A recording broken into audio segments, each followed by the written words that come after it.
তোমাদের জন্য তোমাদের ডিমান্ডে আবার আমি নিয়ে চলে আসলাম মডার্ন হিস্ট্রির পার্ট 4। দেখো আমি তোমাদের বলেছি যে মডার্ন হিস্ট্রির যে এয়ার ওয়াইজ, মানে আমি তোমাদের মডার্ন হিস্ট্রিটাকে কিভাবে কভার করবো এয়ার ওয়াইজ। দেখো এই যে একটা সাল, সেই সালে কি ইম্পর্টেন্ট ইনসিডেন্ট হয়েছিল, পরীক্ষায় কোনগুলো আসে, সেগুলো কিন্তু আমি তোমাদের করাচ্ছি। এর আগে আমি দেখবে এই টপিক থেকে আমি অলরেডি কিন্তু 3টা ভিডিও কিন্তু দিয়েছি। আজকে যেটা দেবো সেটা হচ্ছে 4 নাম্বার ভিডিও। আমি একদম শুরু করেছি কবে থেকে না 1498 খ্রিস্টাব্দ, যখন ভাস্কো ডা গামা যখন ভারতে প্রথম আসবে সেই সময় থেকে কিন্তু আমি শুরু করেছি, ঠিক আছে। এবং তোমাদের দেখবে অলরেডি কিন্তু আমি 1812 খ্রিস্টাব্দ পর্যন্ত দিয়ে দিয়েছি। আজকে যেটা করাবো সেটা পার্ট 4, 1813 থেকে 1854 খ্রিস্টাব্দ পর্যন্ত যে ইম্পর্টেন্ট ইনসিডেন্ট সেগুলো কিন্তু আমরা করাবো। তো প্রত্যেকে মন দিয়ে দেখো, প্রথম যেটি আছে 1813 খ্রিস্টাব্দে, সেই 1813 খ্রিস্টাব্দে চার্টার অ্যাক্ট আমরা দেখেছি। 1793 খ্রিস্টাব্দে চার্টার অ্যাক্ট, তারপরে দেখো আবার 20 বছর পরে একটি চার্টার অ্যাক্ট হচ্ছে, সেটা 1813 খ্রিস্টাব্দে। এই চার্টার অ্যাক্টে কি হয়েছিল, চার্টার অ্যাক্ট সব থেকে ইম্পর্টেন্ট কেন, কারণ এই চার্টার অ্যাক্টের সব থেকে ইম্পর্টেন্ট বা ঘটনা যেটা সেটা হচ্ছে না ended monopoly of East India company in trade except tea and China. China সঙ্গে এবং চা এই দুটো বাদ দিয়ে ইস্ট ইন্ডিয়া কোম্পানি যে মনোপলি সেটা কিন্তু ডিস্ট্রয় করা হবে বা ধ্বংস করা হবে। তাহলে কোন জিনিসে মনোপলি করতে পারবে, চায়ে এবং চায়নার সঙ্গে ব্যবসা বাণিজ্য করতে ইস্ট ইন্ডিয়া, কিন্তু তার পারমিশন বা ছাড়পত্র তাকে কিন্তু দেওয়া হয়। বাট বাকি সব ক্ষেত্রে যে তার মনোপলি, ঠিক আছে, বা একচেটিয়া যে বাণিজ্য, সেটা কিন্তু তার অধিকারকে কিন্তু শেষ করা হবে। কোন চার্টার অ্যাক্টের মাধ্যমে, 1813 চার্টার অ্যাক্টের মাধ্যমে। ক্লিয়ার? এরপরে কি হবে না allow Christian missionaries in India. তাহলে ক্রিশ্চিয়ান মিশনারিকে ভারতবর্ষে আসার জন্য অনুমতি দেওয়া হয় বা ছাড়পত্র দেওয়া হয়। এবং 1 লাখ টাকা ফর এডুকেশন পারপোজে 1 লাখ টাকা কিন্তু বরাদ্দ করা হয়। কোন চার্টার অ্যাক্টের মাধ্যমে, 1813 চার্টার অ্যাক্টের মাধ্যমে। প্রত্যেকটা লাইন কিন্তু বিসিএস থেকে কোশ্চেন কিন্তু এসেছে, প্রত্যেকটা কোশ্চেন কিন্তু তোমরা দেখে যাবে, কারণ ইচ এন্ড এভরি লাইন থেকে এক একটা কিন্তু কোশ্চেন। বোঝা গেল? চলো নেক্সট আমরা দেখে নিই 1814 থেকে 1816, ঠিক আছে, 14 থেকে 16 খ্রিস্টাব্দ পর্যন্ত মন দিয়ে শুনবে কি কি ইনসিডেন্ট হয়েছিল না অ্যাংলো নেপাল ওয়ার, যেটাকে আমরা বলি গোর্খা ওয়ার, ঠিক আছে। অ্যাংলো নেপাল ওয়ারকে কি বলা হয় না গোর্খা ওয়ারও কিন্তু বলা হয়, ঠিক আছে, গোর্খা ওয়ারও কিন্তু বলা হয়। এবারে এই যে অ্যাংলো নেপাল ওয়ার, এটা কবে শুরু হয়েছিল না 1814 খ্রিস্টাব্দে শুরু হয়েছিল, শেষ হয়েছিল 1816 খ্রিস্টাব্দ পর্যন্ত, ঠিক আছে। বলছে এন্ডেড বাই ট্রিটি অফ সাগৌলি। এই সাগৌলি ট্রিটির মাধ্যমে কিন্তু 1816 খ্রিস্টাব্দে সাগৌলি চুক্তির মাধ্যমে কি হবে না অ্যাংলো নেপাল ওয়ারের কিন্তু অবসান হবে। British gain Kumaon and Garhwal. ব্যাপারটা বুঝো, ভালো করে বোঝার চেষ্টা করো। তাহলে ব্রিটিশরা কি হচ্ছে, কুমায়ুন এবং গড়ওয়াল কি করেছে না দখল করেছিল বা লাভ করেছিল। এবার এই যুদ্ধটা কেন হলো, আমি তোমাদের বলেইছি যে ব্রিটিশরা যখন ভারতবর্ষে এসেছে, আসার পরে কিন্তু তারা বসে নেই, তাদের চিন্তা ভাবনা পুরো ভারতবর্ষটাকে ক্যাপচার করবে, যে কারণে তারা কিন্তু উত্তর দিকেও যাচ্ছে, উত্তর দিকটাকেও কিন্তু ক্যাপচার করতে যাচ্ছে, ঠিক আছে। এবারে যখন উত্তর দিকে যাচ্ছে তখন উত্তরে কে আছে, নেপাল আছে। এবারে নেপাল কি করছে, নেপাল চাইবে যে তার যে সেই সময় যে নেপালের রাজা যারা ছিল সেই সময় চাইছে যে না আমরা নেপালটাকে দখল হতে দেব না। তারা কিন্তু ওই জন্য কিন্তু তারা যুদ্ধ করবে ইংরেজদের বিরুদ্ধে, এই বললাম যে অ্যাংলো নেপাল ওয়ার। বোঝা গেল? তাহলে ইংরেজরা তাদের পলিসি কিন্তু কি একের পর এক সব জায়গায় একটা একটা করে দখল করব। তো সেই পলিসির রেসিস্ট্যান্ট হিসাবে কিন্তু কাজ করবে কারা না নেপালের যারা রাজা সেই সময়ের রাজা। এরপর দেখো 1824 এর আগে একটা ইম্পর্টেন্ট ইনসিডেন্ট লিখবো, যে ইনসিডেন্টটা পরীক্ষায় কিন্তু আসে। তো এটা লেখা হয়নি, আমি তোমাদের লিখে দিচ্ছি, মন দিয়ে শুনো। একদম 1817 খ্রিস্টাব্দে, মন দিয়ে শুনবে, 1817 খ্রিস্টাব্দ ভেরি ভেরি ইম্পর্টেন্ট পরীক্ষার জন্য, লিখে নেবে এটা তোমরা। 1817 খ্রিস্টাব্দে কি হয়েছিল না হিন্দু কলেজ প্রতিষ্ঠা হয়েছিল, হিন্দু কলেজ কিন্তু প্রতিষ্ঠা করা হয়েছিল। এবার কে প্রতিষ্ঠা করেছিল মনে রাখবে, একজনের নাম কিন্তু মনে রাখবে না, 3 জনের নাম কিন্তু মনে রাখতে হবে। আচ্ছা হিন্দু কলেজটা বর্তমানে কিন্তু প্রেসিডেন্সি কলেজ। এই কলেজটা বর্তমানে কি কলেজ? Presidency Presidency college. এটাই কিন্তু বর্তমানে প্রেসিডেন্সি ইউনিভার্সিটি বা প্রেসিডেন্সি কলেজ। এই হিন্দু কলেজ কে প্রতিষ্ঠা করেছিল? তাহলে আমরা দেখে নিয়েছি 1817 খ্রিস্টাব্দে হিন্দি কলেজ প্রতিষ্ঠা হয়েছে। কে করেছিল? না তিনজনের নাম মনে রাখতে হবে। এক হচ্ছে ডেভিড হেয়ার,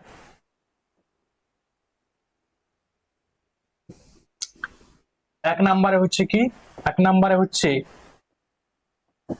ডেভিড হেয়ার, দ্বিতীয় নম্বরে হচ্ছে রাধাকান্ত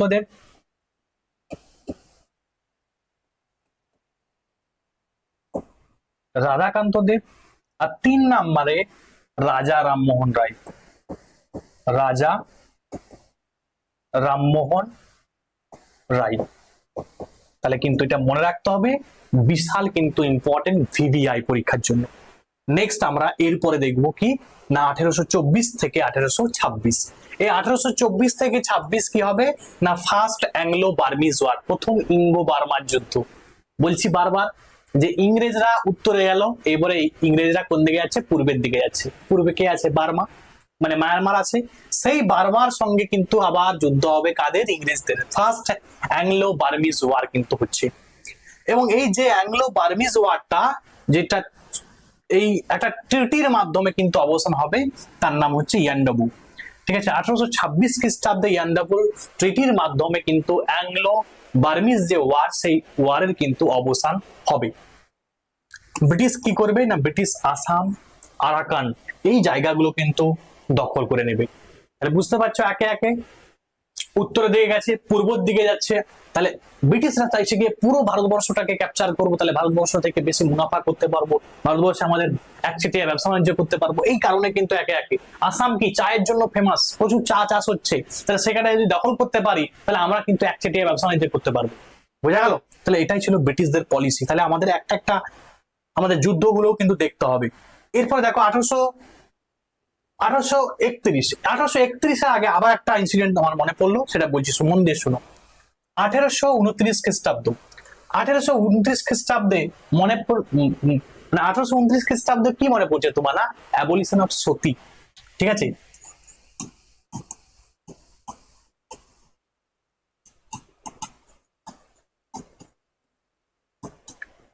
সতী যে সিস্টেম, সতীদাহ প্রথা, সেই সতীদাহ প্রথার অবসান ঘটছে কত খ্রিস্টাব্দে? 1829 খ্রিস্টাব্দে। কার সাহায্যে?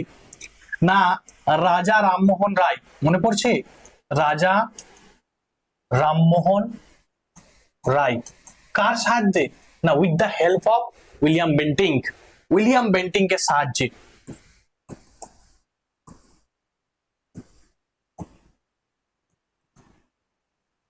উইলিয়াম বেন্টিং কে সাহায্যে রাজা রামমোহন রায় কি করবে না সতী সিস্টেমের কিন্তু অ্যাবলিশ করবে।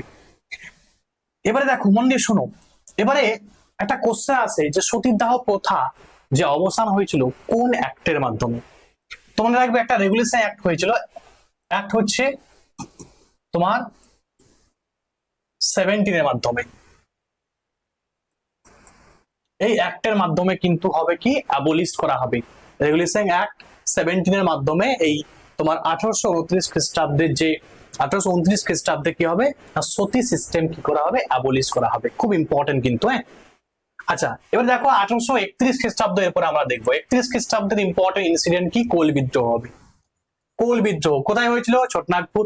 এবং কোল বিদ্রোহ অনেক সময় এই জায়গাটার নাম কিন্তু আসে, ছোটনাগপুরও আসে, অনেক সময় দেখবে সিংভূম ডিস্ট্রিক্টটা পাবে কিন্তু। হ্যাঁ, সিংভূম, সিংভূম খুব ইম্পর্টেন্ট কিন্তু। সিংভূম ডিস্ট্রিক্টে এখানে কিন্তু মনে রাখবে এই কোল বিদ্রোহ হয়েছিল। কোলে বিদ্রোহের রাজার নাম কিন্তু সরি, কোল বিদ্রোহটা কে করেছিল এর নাম কিন্তু পড়ে কোলে বুদ্ধ বলে না, বুদ্ধ ভগত, এবং তার সঙ্গে সঙ্গে কি ছিল? কে ছিল না জোয়া ভগত। বুদ্ধ ভগত, জোয়া ভগত এরা কিন্তু মনে রাখবে কোল বিদ্রোহের সঙ্গে যুক্ত। কোলে বুদ্ধ, নীলে বিষ্ণু। ঠিক আছে, নীল বিদ্রোহ হলে বিষ্ণুচরণ বিশ্বাস এবং দিগম্বর বিশ্বাস, এই দুটো কিন্তু মনে রাখতে হবে। এরপর দেখো এই যে বিদ্রোহটা ছিল কাদের বিরুদ্ধে ছিল? না ব্রিটিশদের বিরুদ্ধে ছিল। ব্রিটিশদের যে অত্যাচার বা এক্সপ্লয়টেশন তাদের বিরুদ্ধেই কিন্তু এই তোমার কোল বিদ্রোহ কিন্তু হয়েছিল কত খ্রিস্টাব্দে? 1831 খ্রিস্টাব্দে বুদ্ধভগত জওয়াভারতের নেতৃত্বে। কোথায় হয়েছিল? শেটনাগপুর অঞ্চলে যে আদিবাসীরা তারাই কিন্তু এটা করেছিল, সিংভূম ডিস্ট্রিক্ট বলতে পারো তোমরা। ক্লিয়ার? চলো নেক্সট আমরা দেখে নিই 1833 খ্রিস্টাব্দ। দেখো আবার চার্টার অ্যাক্ট, বারবার দেখো 20 বছর অন্তর অন্তর কিন্তু চার্টার অ্যাক্টটা হচ্ছে। 1813-তে হলো, আবার 33। 1833 খ্রিস্টাব্দে যা চার্টার অ্যাক্ট হয়েছিল সেটার মাধ্যমে কি হবে না, সেটার মাধ্যমে এই যে লর্ড উইলিয়াম বেন্টিং তিনি কিন্তু ফার্স্ট গভর্নর জেনারেল অফ ইন্ডিয়াতে পরিণত হবে। দেখো আমরা জানি যে এর আগে গভর্নর জেনারেল অফ বেঙ্গল ছিল, সেই বেঙ্গল থেকে এই চার্টার অ্যাক্ট 1833 এর মাধ্যমে কি হবে, গভর্নর জেনারেল অফ ইন্ডিয়াতে কিন্তু রূপান্তরিত হবে। কারণ বলছি কি না, ওয়ান বাই একে একে একে একে ইংরেজরা কি করছে, পুরো পুরো আমাদের ভারতবর্ষটাকে দখল করছে। তাই কি হয়ে গেল না, গভর্নর জেনারেল অফ ইন্ডিয়া কিন্তু হয়ে গেল এই 1833 চার্টার অ্যাক্টের মাধ্যমে। এন্ডেড কোম্পানিজ কমার্শিয়াল ফাংশন বা কোম্পানির যে মনোপলি, আমরা দেখেছিলাম যে 1813 যে অ্যাক্টে, সেই অ্যাক্টে চায়না এবং টি এই দুটো বাদ দিয়ে সমস্ত কিছু কিন্তু মনোপলি নষ্ট করে দেওয়া হবে ইস্ট ইন্ডিয়া কোম্পানির। এখানে কি করা হচ্ছে না, চা চীন সব কিন্তু কমপ্লিটলি কিন্তু মনোপলি একদম ডিস্ট্রয় করে দেওয়া হচ্ছে। কার? এই 1833 চার্টার অ্যাক্টের মাধ্যমে ব্রিটিশ ইস্ট ইন্ডিয়া কোম্পানির। ল কমিশন ফর্ম, এটা ল কমিশন তৈরি হবে এবং ল কমিশনে তোমার কে থাকবে, এই মাকৌলি কিন্তু, ঠিক আছে, মাকৌলি নেতৃত্বে কিন্তু একটা কি হবে না, ল কমিশন কিন্তু তৈরি হবে। বোঝা গেল? চলো এরপরে আমরা দেখে নিই 1833 যে অ্যাক্ট, এই অ্যাক্টের মাধ্যমে কয়টা জিনিস হয়েছিল 1835 খ্রিস্টাব্দে। সেটা কি না, কলকাতা মেডিকেল কলেজ তৈরি হয়েছিল 1835 খ্রিস্টাব্দে, first modern medical college in India, যেটা কলকাতা মেডিকেল কলেজ। এবং 1835 খ্রিস্টাব্দে আরো দু একটা ইম্পর্টেন্ট ইনসিডেন্ট পড়ে। এই 1835 খ্রিস্টাব্দেই শুরু হবে কি না, ম্যাকিওলি মিনিটস। ঠিক আছে, ম্যাকিওলি মিনিটস পরীক্ষার জন্য খুব ইম্পর্টেন্ট।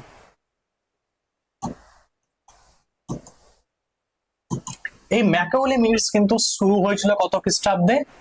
এই ম্যাকিওলি মিনিটস শুরু হয়েছিল 1835 খ্রিস্টাব্দে, এবং যেটাকে আমরা নিশ্চয়ই তোমরা বলো এটাকে ডাউনওয়ার্ড ফিল্টারেশন, মানে অ্যাকচুয়াল যেটা ইংরেজদের প্ল্যান ছিল, সেই প্ল্যানটা হচ্ছে না, কিছু ভারতীয়দেরকে আমরা কি করব, তারা পোশাক থাকবে তাদের ভারতীয়, তারা দেখতে হবে ভারতীয়, কারণ কিন্তু তাদের এডুকেশনটা হবে ইংরেজি, মানে তাদেরকে ইংরেজি শিখিয়ে যাতে, মানে ডাউনওয়ার্ড ফিল্টারেশন মানে কি, ধরো চুইয়ে পড়া নীতি, সেই চুইয়ে পড়া নীতিতে বলা হয়েছিল, এই ম্যাকিওলি মিনিটস বলেছিল যে যদি আমরা কিছু ভারতীয়কে আমরা শিক্ষিত করতে পারি, তাহলে তারা কি করবে, বাকি যে ভারতীয় আছে তাদেরকে কিন্তু তারা শিক্ষিত করবে। ঠিক আছে, মানে শিক্ষিত করবে বলতে ইংরেজি শিক্ষা দেবে। এবং এই 1835 খ্রিস্টাব্দে অফিসিয়াল ল্যাঙ্গুয়েজ চেঞ্জ হবে। চেঞ্জ হয়ে কি হবে না, পার্সিয়া থেকে, মন দিয়ে শুনলে পরীক্ষা আসে কিন্তু, পার্সিয়া থেকে কিন্তু কি হবে, ইংলিশ হবে। বারবার বলছি, ইংলিশ এডুকেশন ছড়িয়ে দিতে চাইছে। ঠিক আছে, আমাদের ভারতীয়দের মধ্যে যে ইংরেজদের চিন্তা ভাবনাটা ঢুকে দিতে চাইছে। ঠিক আছে, কিছু মানুষকে ইংরেজি করে দিতে চাইছে। বললাম না, দেখতে হবে ভারতীয়, বাট তারা কিন্তু চিন্তা ভাবনা সবকিছুতে, শিক্ষার দিক থেকে তারা কিন্তু ইংরেজ হয়ে যাবে। তো সেই রকম চিন্তা ভাবনা নিয়ে ম্যাকিওলি, এটা কিন্তু ম্যাকিওলি মিনিটস চালু করেছিল, যেটা ইংরেজি শিক্ষা দিতে শুরু করেছিল। বোঝা গেল? তাহলে 1835 খ্রিস্টাব্দের ইম্পর্টেন্ট ইনসিডেন্ট গুলো কিন্তু সবই আছে। 1839 খ্রিস্টাব্দ থেকে 42 খ্রিস্টাব্দ পর্যন্ত কি হয়েছিল না, ফার্স্ট অ্যাংলো আফগান ওয়ার, প্রথম অ্যাংলো আফগান। দেখো একে এক করে আফগান, মানে আফগানিস্তানের দিকে যাচ্ছে, কাশ্মীর, জম্মু কাশ্মীর ওই দিকটাই। ঠিক আছে, ওই দিকেও যাচ্ছে ইংরেজদের, বুঝতে পারছো কিভাবে তারা ক্যাপচার করছে পুরো ভারতবর্ষকে। তো সেখানে কি হবে, অ্যাংলো আফগান ওয়ার হবে, ব্রিটিশ ফেসড হেভি ডিফিট। ঠিক আছে, ব্রিটিশদের ভয়ানক কিন্তু পরাজয় হবে। সেই সময় কিন্তু তারা এতটা প্ল্যান করে কিন্তু যেতে পারে, যেমন ধরো বার্মার সঙ্গে দেখলাম তোমার জয়লাভ করছে, নেপালের সঙ্গে জয়লাভ করছে, বাট সেইখানে আফগানিস্তানে কিন্তু পরাজয় হয়েছে তার। One of the biggest failure of British in India, তাহলে ব্রিটিশদের কিন্তু একটা ভালোই পরাজয় কিন্তু দেখো করা যাচ্ছে এই অ্যাংলো আফগান ওয়ার মাধ্যমে। ক্লিয়ার? চলো নেক্সট আমরা দেখে নিই 1945 খ্রিস্টাব্দ থেকে, 1845 থেকে 46। 1845 থেকে 46 কে হবে ফার্স্ট অ্যাংলো শিখ ওয়ার। অ্যাংলো শিখ বলতে কি, শিখরা কোথায়, পাঞ্জাবে ওই দিকটাতে। তাহলে কি হবে, আস্তে আস্তে ওদিক থেকে যখন দেখে গেল যে তোমার আফগানিস্তান হেরে গেছে, তখন ওইদিকে যাই আমরা, ঠিক আছে, আমরা একটু পশ্চিমের দিকে যাই। পূর্ব দিকটা বললাম যুদ্ধ হয়েছে, ঠিক আছে, বার্মার যুদ্ধ হয়েছে, উত্তর দিকে অ্যাংলো নেপাল ওয়ার হয়েছে, এদিকে তোমার আবার পাঞ্জাবের দিকে, তাহলে অ্যাংলো শিখ ওয়ার কিন্তু এখানে হবে। এবং অ্যাংলো শিখ ওয়ার এন্ড হবে একটা ট্রিটির মাধ্যমে, ট্রিটি অফ লাহোর 1846 খ্রিস্টাব্দে। ব্রিটিশ কি করবে না, পুরো কন্ট্রোল নিয়ে নেবে, কার না পাঞ্জাবের। এবারে পাঞ্জাবটা সেই সময় যেহেতু ভারতবর্ষ, ইন্ডিয়া ইন্ডিয়া এবং পাকিস্তান দুটো মিলিয়েই ভারতবর্ষ ছিল, যে কারণে পাঞ্জাবটা দেখবে ওই পাকিস্তানের দিকেও কিন্তু কিছুটা পাঞ্জাব আছে, তো পুরো পাঞ্জাবের কিন্তু দখলটা কিন্তু নিয়ে নেবে কারা, ব্রিটিশরা। বোঝা গেল? তাহলে মনে রাখতে হবে এটা, সেটা অ্যাংলো শিখ ওয়ারের মাধ্যমে। ক্লিয়ার? চলো নেক্সট আমরা দেখে নিচ্ছি এরপরে 1858। দেখো 1858 না, 1853। 1853 আগে একটু তোমাদের আমি বলবো যে 1848 খ্রিস্টাব্দে, এই 1848 খ্রিস্টাব্দটা আবার ইতিহাসের জন্য খুবই গুরুত্বপূর্ণ, কারণ এইখানে, ঠিক আছে, ডক্ট্রিন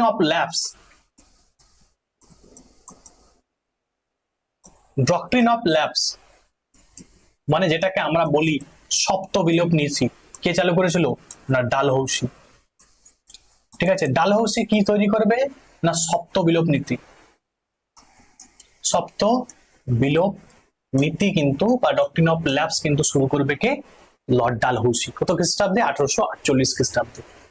আমরা দেখেছি যে সপ্ত বিলোপ নীতির মাধ্যমে, তোমরা কমেন্টে জানাও পরপর করে কোনটাকে দখল করেছিল। প্রথম যেটা আছে যে ফার্স্ট কোনটাকে দখল করেছিল, ফার্স্ট হচ্ছে সাতারা। ঠিক আছে, 1 নাম্বার দখল করেছিল কাকে, সাতারা, জৈতাপুর, সম্বলপুর, ঝান্সি, নাগপুর, এগুলো সব পরপর করে তোমরা কিন্তু কমেন্টে জানাও কোনটা পরপর কিন্তু দখল করেছিল। আচ্ছা, এবারে দেখো আমরা 1853 এবারে যাচ্ছি। 1853 আবার একটা চার্টার অ্যাক্ট, আবার 20 বছর পর, 33-এর পরে আবার 20 বছর পরে আবার একটা চার্টার অ্যাক্ট। এই চার্টার অ্যাক্টের মাধ্যমে কি হবে না, ইন্ট্রোডিউস হবে open competition for civil service. তাহলে সিভিল সার্ভিস এক্সামে ওপেন কম্পিটিশন মানে সবার জন্য কম্পিটিশন কিন্তু শুরু হচ্ছে। লেজিসলেটিভ এন্ড এক্সিকিউটিভ সেপারেট, আইনসভা, ঠিক আছে, মানে লেজিসলেটিভ এবং এক্সিকিউটিভটা কি হচ্ছে, দুটো ভাগে বিভক্ত হয়ে যাচ্ছে, আলাদা হচ্ছে। এবং first railway communication in India 1853 খ্রিস্টাব্দে বোম্বে থেকে থানে পর্যন্ত, খুব ইম্পর্টেন্ট কিন্তু, লর্ড ডালহৌসির সময়ে কিন্তু এটা হয়েছিল। ঠিক আছে, তাহলে ফার্স্ট রেলওয়ে, প্রথম রেলওয়ে পরীক্ষায় অনেকবার আসে, WBCS এ আসে, SSC তে আসে, ঠিক আছে, বারবার পুলিশের পরীক্ষাতে তোমরা দেখতে পাবে। তাহলে প্রথম বোম্বে থেকে থানে, প্রথম যে রেল সেটা হচ্ছে বোম্বে থেকে থানে 1853 খ্রিস্টাব্দে কিন্তু শুরু হয়েছিল। এবং first telegraphic communication in India, ভারতের প্রথম টেলিগ্রাফ কমিউনিকেশন বা যোগাযোগ ব্যবস্থা 1853 খ্রিস্টাব্দে কিন্তু শুরু হয়েছিল। ক্লিয়ার? তাহলে 1853 খ্রিস্টাব্দে বিশাল ইম্পর্টেন্ট, প্রত্যেকটাই কিন্তু পড়বে। 1854 খ্রিস্টাব্দে আমরা একটু আগেই দেখলাম যে 1853 খ্রিস্টাব্দে বোম্বে থেকে থানেতে না প্রথম ভারতবর্ষে রেল কিন্তু চালু হচ্ছে, বা যাত্রীবাহী রেল চালু হচ্ছে। কোশ্চেন আসে, আমাদের ওয়েস্ট বেঙ্গলে কবে চালু হয়েছিল? ওয়েস্ট বেঙ্গলে চালু হয়েছিল ঠিক 1 বছর পরে, 1854 খ্রিস্টাব্দে।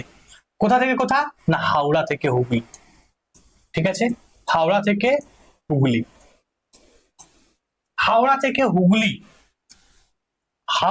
হুগলি কিন্তু আমাদের ওয়েস্ট বেঙ্গলে কিন্তু প্রথম রেল, যাত্রীবাহী রেল হাওড়া থেকে হুগলি কিন্তু চলেছিল। ইন্ডিয়াতে যেমন বোম্বে থেকে থানে, ওয়েস্ট বেঙ্গলে হাওড়া থেকে হুগলি, 1854 খ্রিস্টাব্দে, 1 বছর পরে। উডের ডেসপাচ কত খ্রিস্টাব্দ? 1854 খ্রিস্টাব্দ। এবং এই উডের ডেসপাচকে কি বলা হয়? Magna কার্টা of English education. ঠিক আছে, ইংলিশ এডুকেশনের ম্যাগনা কার্টা বলা হয়, তোমরা সবাই জানো। রেকমেন্ডেড ইউনিভার্সিটি এট কলকাতা, বোম্বে, মাদ্রাস। তাহলে এই যে উডের ডেসপাচের মাধ্যমে কি হবে না, বিভিন্ন ইউনিভার্সিটি তৈরি করার একটা রেকমেন্ডেশন দেওয়া হবে, সুপারিশ দেওয়া হবে। সেটা কোথায়? কলকাতা, বোম্বে, মাদ্রাস। এবং আমরা জানি কলকাতা ইউনিভার্সিটি তৈরি হবে 1857 খ্রিস্টাব্দে, উডের ডেসপাচের মাধ্যমেই কিন্তু তৈরি হয়েছিল। ঠিক আছে, তাহলে এগুলো কিন্তু তোমাদের মাথায় খেয়াল রাখতে হবে। 1855 খ্রিস্টাব্দ, 1855 খ্রিস্টাব্দে কি সাঁওতাল বিদ্রোহ হবে। ঠিক আছে, সাঁওতালি বিদ্রোহের লিডারের নাম তোমরা সবাই জানো, সিধু কানু এবং চাঁদ ভৈরব। এই 4 জন লিডারের নাম কিন্তু পড়ে, সিধু কানু, চাঁদ ভৈরব। এবং এই যে সাঁওতাল বিদ্রোহ হয়েছিল, কোথায় হয়েছিল? তো নিশ্চয়ই জানো, ঝাড়খণ্ডে হয়েছিল। ঝাড়খণ্ড, বা তোমরা বলতে পারো ছোটনাগপুরে।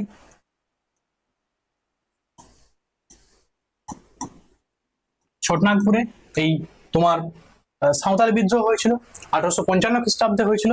এবং সাঁওতাল বিদ্রোহটা কাদের বিরুদ্ধে হয়েছিল না, অ্যান্টি ব্রিটিশ এবং অ্যান্টি জমিদার, জমিদারদের বিরুদ্ধে এবং ব্রিটিশদের বিরুদ্ধে।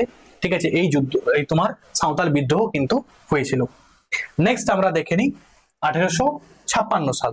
1856 সালে না widow remarriage act, widow remarriage act বলতে বিধবা বিবাহ আইন কিন্তু প্রবর্তন হয়েছিল।